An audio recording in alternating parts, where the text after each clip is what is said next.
नमस्कार दोस्तों, मैं रमेश काला और आप देख रहे हो जीके विद काला। साथियों, कक्षा 10 सामाजिक विज्ञान का दूसरा पाठ है।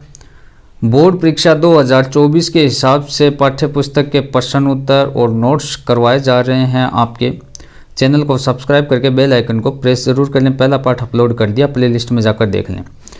दूसरा पाठ है हमारा भारत में राष्ट्रवाद। ठीक है दोस्तों, तो पहली चीज़ तो ये है कि राष्ट्रवाद क्या होता है। राष्ट्रवाद क्या होता है? अपने देश या राष्ट्र के प्रति प्रेम या देशभक्ति की भावना, अपने देश के प्रति प्रेम उमड़ आए और मर मिटने की भावना जब पैदा हो जाती है ना कि मैं देश के लिए सब कुछ कर सकता हूँ, देश ही मेरा सब कुछ है, वो होता है राष्ट्रवाद। सभी एकजुट होकर जब कोई प्रयास करते हैं वो होता है राष्ट्रवाद। सभी जन चेतना जब फैलाते हैं राष्ट्र के प्रति वो होता है राष्ट्रवाद। तो आप देखें, राष्ट्रवाद क्या है? अपने देश या राष्ट्र के प्रति प्रेम या देशभक्ति की भावना, एकता की भावना, एक समान चेतना की भावना राष्ट्रवाद कहलाता है। अब भारतीयों में राष्ट्रवाद की भावना किस प्रकार से पनपी, क्या कारण रहे? एक तो आर्थिक कारण, सभी का आर्थिक, देखो सभी कोई भी क्रांति हो, एकजुट होने की बात हो, तो पहला कारण होता है आर्थिक। 1914 से 1918 के दौरान प्रथम विश्व युद्ध में प्रत्येक वस्तुओं की कीमत दुगुनी हो गई भारत में। इस कारण भारतीयों में आक्रोश पैदा हुआ। गाँव में सिपाहियों को जबरदस्ती भर्ती किया गया, ठीक है, और वहाँ मरने के लिए भेज दिया जाता था। 1918 से 1921 के काल जो था, वहाँ भयंकर अकाल भी पड़ा भारत में। लोक कथाओं द्वारा राष्ट्रीय पहचान बताना, लोक कथाएँ भी हुई जिससे राष्ट्र के प्रति जन चेतना आई। साहित्य, लोक कथाओं, गीतों व चित्रों के माध्यम से राष्ट्रवाद का प्रचार प्रसार हुआ। चिन्हों और प्रतीकों के प्रति जागरूकता हुआ, उदाहरण झंडा। तो क्या कि चिन्ह और जो प्रतीक होते हैं वो भी राष्ट्रवाद की भावना पैदा करते हैं। आप देख सकते हो कि जब भी राष्ट्र ध्वज दिखता है 15 अगस्त 26 जनवरी को, तो अपने आप ही उमड़ आती है देशभक्ति। बाकी दिन भी अगर राष्ट्र ध्वज जब दिखता है तो ऑटोमेटिक देश के प्रति प्रेम उत्पन्न हो जाता है। इस दौरान भारत में कई भागों में उपज खराब होने के कारण भोजन की कमी हो गई। इस प्रकार की दयनीय स्थिति होने के कारण सत्याग्रह पर विचार किया गया और इन्हीं कारकों से भारत में राष्ट्रवाद का उदय हुआ। सत्याग्रह क्या है? सत्य के लिए आग्रह। ये सत्य तथा अहिंसा पर आधारित एक नए तरह का जन आंदोलन करने का रास्ता था। सत्याग्रह क्या था? ये कि एक जन आंदोलन करने का एक तरीका था, सत्य और अहिंसा पर यह आधारित था। ठीक है। महात्मा गांधी 1915 में दक्षिण अफ्रीका से भारत लौटे। ठीक है, दक्षिण अफ्रीका थे और 1915 में भारत लौटे। 2 अक्टूबर 1869 में पोरबंदर के काठियावाड़ में उनका जन्म होता है। भारत में सबसे पहले चंपारण बिहार में 1917 में दमनकारी बागान व्यवस्था के खिलाफ नील की खेती करने वाले किसानों को प्रेरित किया। देखो 1917 में चंपारण बिहार में गांधी जी पहला सत्याग्रह करते हैं। वहाँ नील खेती खर जो मजदूर थे उनका शोषण किया जा रहा था, तो उनके साथ मिलकर किया। फिर 1917 में खेड़ा गुजरात में सत्याग्रह किया। फिर 1918 में अहमदाबाद गुजरात में कपड़ा कारखानों में काम करने वाले मजदूरों के समर्थन में सत्याग्रह किए। तो ये गांधी जी के 3 सत्याग्रह हो गए। 1917 सबसे पहला भारत में चंपारण बिहार में, दूसरा खेड़ा में गुजरात में 1917 और तीसरा 1918 अहमदाबाद गुजरात में। 3 उनके बड़े आंदोलन थे, असहयोग आंदोलन, सविनय अवज्ञा आंदोलन, भारत छोड़ो आंदोलन। फिर रोलेक्ट एक्ट, ये क्या होता है दोस्तों? 1919 की बात है। ब्रिटिश सरकार ने 1919 में रोलेक्ट एक्ट पारित कर दिया। इसके अनुसार सरकार को राजनीतिक गतिविधियों को कुचलने, राजनीतिक बंदियों को 2 वर्ष तक बिना मुकदमा चलाए जेल में बंद करने का अधिकार मिल गया। मतलब कि बिना मुकदमा चलाए ही भारतीयों को जेल में बंद कर दिया जाता था। तो ये था रोलेक्ट एक्ट और इसका विरोध भी किया गया। गांधी जी ने इसके विरुद्ध एक राष्ट्रव्यापी सत्याग्रह अहिंसक आंदोलन शुरू किया। इस दौरान 13 अप्रैल 1919 को जनरल डायर ने लोगों पर गोलियां चला दी। ये घटना इतिहास में जलियांवाला बाग हत्याकांड के नाम से जाना जाता है। रोलेक्ट एक्ट ये एक ऐसा कानून था कि बिना मुकदमा चलाए ही, बिना कुछ किए ही भारतीयों को जेल में बंद कर दिया जाता था। इसके विरोध में 13 अप्रैल 1919 को अमृतसर पंजाब में हजारों लोगों की एक सभा चल रही थी। और तो इसमें क्या होता है कि जनरल डायर था, वो गोलियां चला देता है। काफ़ी किसानों की वहाँ लोगों की मृत्यु हो जाती है। इतिहास में ये जलियांवाला बाग हत्याकांड के नाम से जाना जाता है।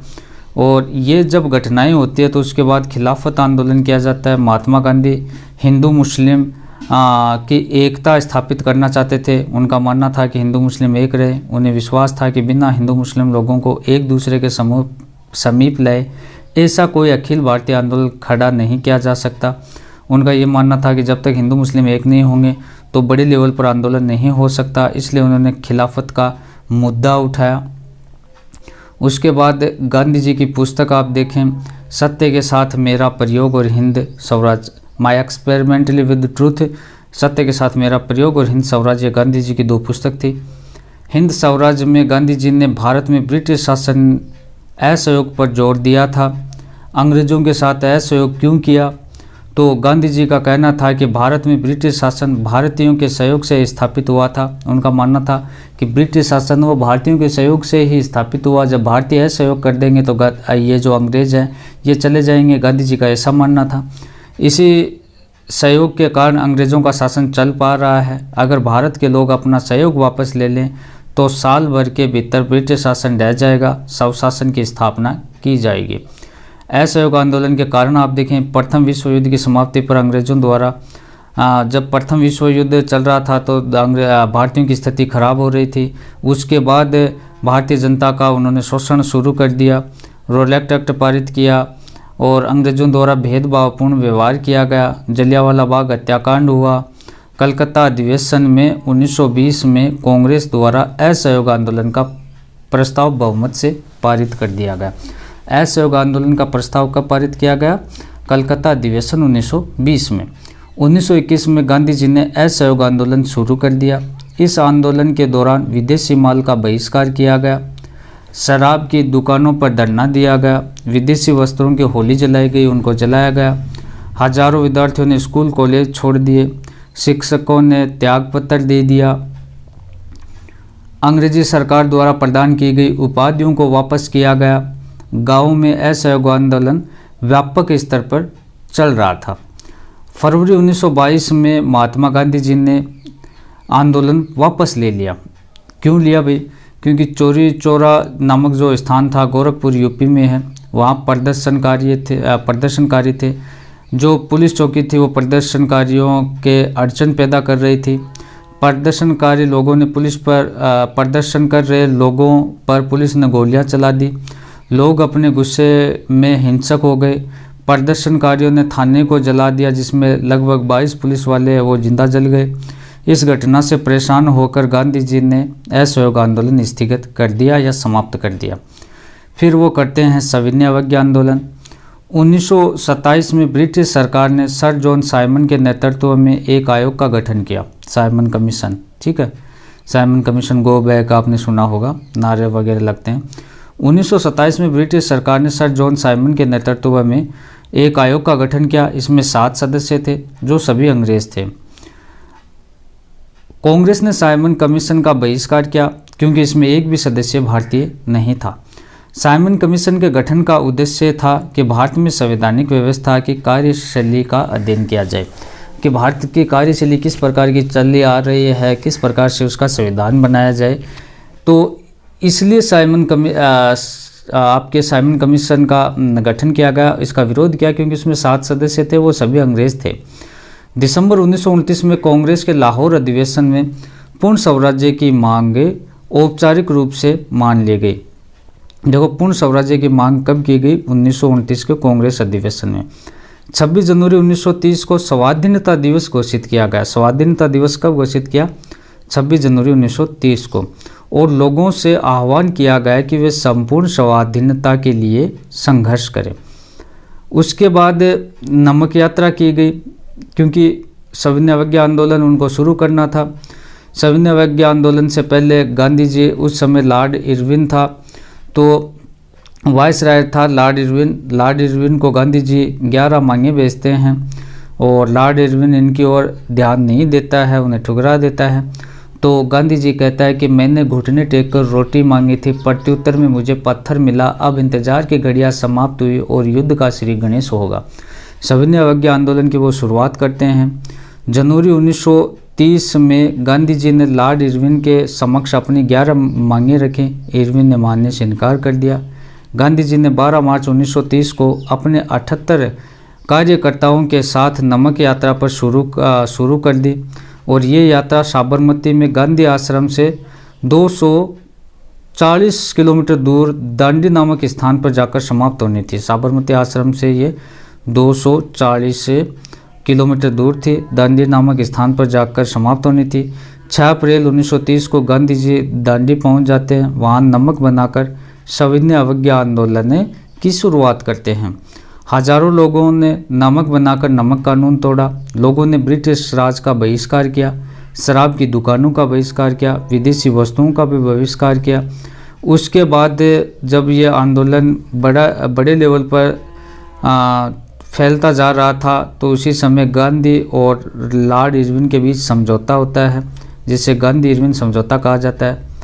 5 मार्च 1931 को गांधी जी ने सविनय अवज्ञा आंदोलन को वापस ले लिया। इनके बीच में समझौता हो गया तो उन्होंने वापस ले लिया।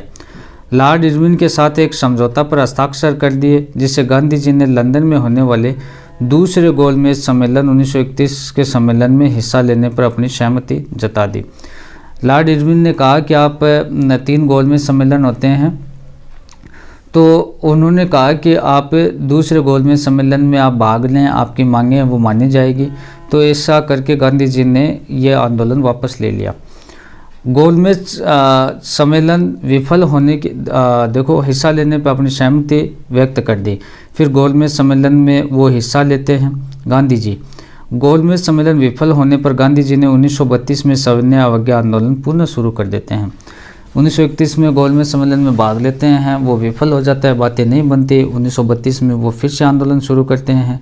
1934 तक इसकी गति धीरे पड़ जाती है, क्योंकि वो कभी स्थगित करना कभी चालू करना, तो ऐसे में वो धीरे पड़ गई उसकी गति। असहयोग आंदोलन में लक्ष्य स्वराज था, लेकिन इस बार पूर्ण स्वराज्य इसका लक्ष्य था सविनय अवज्ञा आंदोलन के समय। उसके बाद सविनय अवज्ञा आंदोलन में महिलाओं की भूमिका क्या रही? तो महिलाओं ने बहुत बड़ी संख्या में भाग लिया। हजारों महिलाओं की यात्रा की बात सुनने के लिए घरों से बाहर आ जाती थी।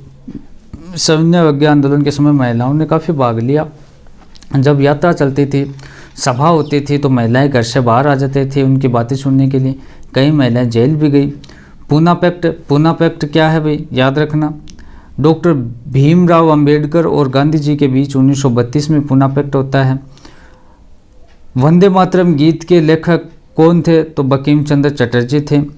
गांधी जी के राजनीतिक गुरु कौन थे? गोपाल कृष्ण गोखले थे। फिर तीसरा उनका आंदोलन था भारत छोड़ो आंदोलन। 8 अगस्त 1942 को भारत छोड़ो आंदोलन प्रारंभ किया गया। दोस्तों, एक मेरा व्लॉग चैनल भी इस वीडियो के नीचे डिस्क्रिप्शन में उसका लिंक है, उसे भी आप जरूर सब्सक्राइब करें। दलित वर्ग एसोसिएशन का गठन 1930 में डॉक्टर BR अम्बेडकर दलितों के लिए उन्होंने किया था। दलित वर्ग एसोसिएशन का गठन कब हुआ? 1930 में। किसने किया? डॉक्टर BR अम्बेडकर ने। आनंद मठ नामक उपन्यास के लेखक कौन थे? बंकिम चंद्र चट्टोपाध्याय थे। लाला लाजपत राय की मृत्यु कैसे हुई? साइमन कमीशन जब आया तो उसका विरोध चल रहा था, शांतिपूर्ण प्रदर्शन चल रहा था। इस दौरान ब्रिटिश पुलिस ने लाला लाजपत राय पर लाठियों से हमला कर दिया और प्रदर्शन के दौरान मिले गहरे जख्मों के कारण उनकी मृत्यु हो गई। और उन्होंने कहा था कि मेरे शरीर पे पड़ी एक एक लाठी ब्रिटिश ताबूत में कील साबित होगी। तो इस प्रकार से उन्होंने कहा था लाला लाजपत राय ने। ये 2 का पाठ हमने देखा और मोस्ट इम्पोर्टेंट क्वेश्चनों की श्रृंखला में इसको हम जानेंगे। तो चैनल को सब्सक्राइब करके बेल आइकन को प्रेस कर लें और पाठ आपको पढ़ने तो प्लेलिस्ट में जाकर देख लें। धन्यवाद दोस्तों।